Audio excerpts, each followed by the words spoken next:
নমস্কাৰ প্ৰতাৰণাৰ দিন হিচাপে কৰ্মবিৰতি হয় সদৌ অসম প্ৰাদেশিকৃত এমই আৰু এলপি শিক্ষক সংস্থাৰ ফালৰ পৰা আগন্তুক 5 ফেব্ৰুৱাৰী তাৰিখে কৰ্মবিৰতি ঘোষণা কৰা হৈছে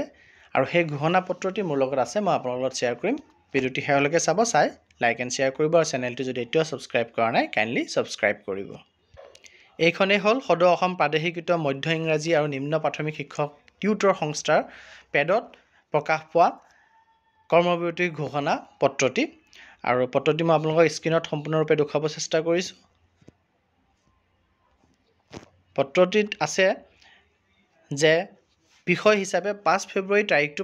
প্ৰতাৰণাৰ দিন হিচাপে কৰ্মবিৰতি ঘোষণা সাংগঠনিক অভিবাদন গ্ৰহণ কৰিব আমাৰ মূলত তিনিটা দাবী সন্নিৱিষ্ট অসংখ্য স্মাৰক পত্ৰ অগণনবাৰ চৰকাৰলৈ প্ৰেৰণ কৰা হৈছে বিগত সময়ত সংস্থাই কেইবালানি প্ৰতিবাদী আন্দোলনৰ জৰিয়তে চৰকাৰক দাবী জনাই আমাৰ সমস্যাসমূহৰ নিদানৰ বাবে আহ্বান জনোৱা হৈছে মূলত তিনিটা বিষয় বিন্দু সন্নিৱিষ্ট কৰাৰ দাবী 1 নম্বৰত হ'ল টিউটৰসকলক শিক্ষকৰ মৰ্যাদাৰে উন্নীতকৰণ কৰক 2 নম্বৰ হ'ল সমকৰ্মৰ বাবে সমহাৰে বেতন প্ৰদানৰ ব্যৱস্থা কৰক আৰু 3 নম্বৰ হ'ল অৱসৰপ্ৰাপ্ত মৃত্যুবৰণ হোৱা টিউটৰ শিক্ষকসকলক ঘোষণা কৰা অনুসাৰে 10 লাখ টকাৰ গ্ৰেচুইটি প্ৰদান কৰক প্ৰাদেশিকৰণ যোগে শিক্ষক পদ মৰ্যাদাৰে পূৰ্বৰ দৰে চৰকাৰী কৰ্মচাৰী আওতাত অনাৰ বিপৰীতে 2021 চনৰ 5 ফেব্ৰুৱাৰী তাৰিখে প্ৰাদেশিকীকৰণৰ নামত টিউটৰ নামে এক নতুন মৰ্যাদা লাঘৱকাৰী পদলৈ অৱনিৰ্মিত কৰি হুকুম পত্ৰ ধৰাই দিয়া হ'ল অহেতুক চৰ্ত আৰোপ কৰি বিশেষ প্ৰক্ৰিয়াৰে শিক্ষকসকলক উন্নীতকৰণৰ ব্যৱস্থাৰ কথা কোৱা হৈছে যদিও এটাও ব্যৱস্থা নতুবা কোনো এগৰাকী টিউটৰক উপকৃতকৰণ কৰা নহ'ল বেতনৰ পৰিৱৰ্তে মজুৰি হিচাপে মাহিলী 10,800 11,700 টকাৰ পাৰিতোষিক ধাৰ্য কৰি দিয়া হ'ল আজিৰ দিনটোত এই বেতন এটা পৰিয়ালৰ বাবে কিমান ন্যায়োচিত আজিলৈকে পুনৰ্বিবেচনা কৰা হোৱা নাই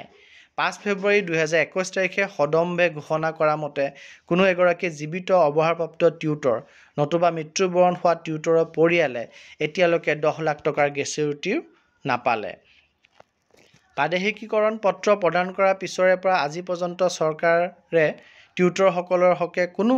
পদক্ষেপ গ্ৰহণ কৰাৰ উমান দেখিবলৈ পোৱা নাযায় অথচ আমি টিউটৰসকলে অন্য সমূহ চৰকাৰী শিক্ষকৰ দৰে সমকৰ্মৰে সেৱা আগবঢ়াই থকা হৈছে শিক্ষাদানৰ উপৰঞ্চি অন্য সকলো দায়িত্বতো টিউটৰসকলক সমানে জড়িত কৰাই থকা হৈছে প্ৰকৃততে দোষোদিশে টিউটৰসকলৰ প্ৰতি চৰকাৰৰ নিষ্ঠুৰতা প্ৰতীয়মান হৈছে সেয়েহে চৰকাৰৰ স্থিতিৰ প্ৰতি ক্ষুভিত অসমৰ টিউটৰবৰ্গই 5 ফেব্ৰুৱাৰী তাৰিখটো প্ৰতাৰিত হোৱা দিন হিচাপে গণ্য কৰে উল্লেখযোগ্য যে অসম চৰকাৰৰ মাননীয় শিক্ষা উপদেষ্টা প্ৰফেচাৰ ননীগোপাল মহন্ত ডাঙৰীয়াই সংস্থাক আমন্ত্ৰণ কৰি দাবীসমূহৰ বুজ লৈছিল 19 জুলাই তাৰিখে অনুষ্ঠিত উক্ত আলোচনাৰ মৰ্মে উপদেষ্টা মহোদয়ৰ দ্বাৰা টিউটৰসকলৰ সকাহৰ বাবে কিছু পৰামৰ্শ অসমৰ মাননীয় মুখ্যমন্ত্ৰীলৈ আগবঢ়াইছিল অথচ সেই দিশতো কোনো ইতিবাচক উমান পোৱা নাই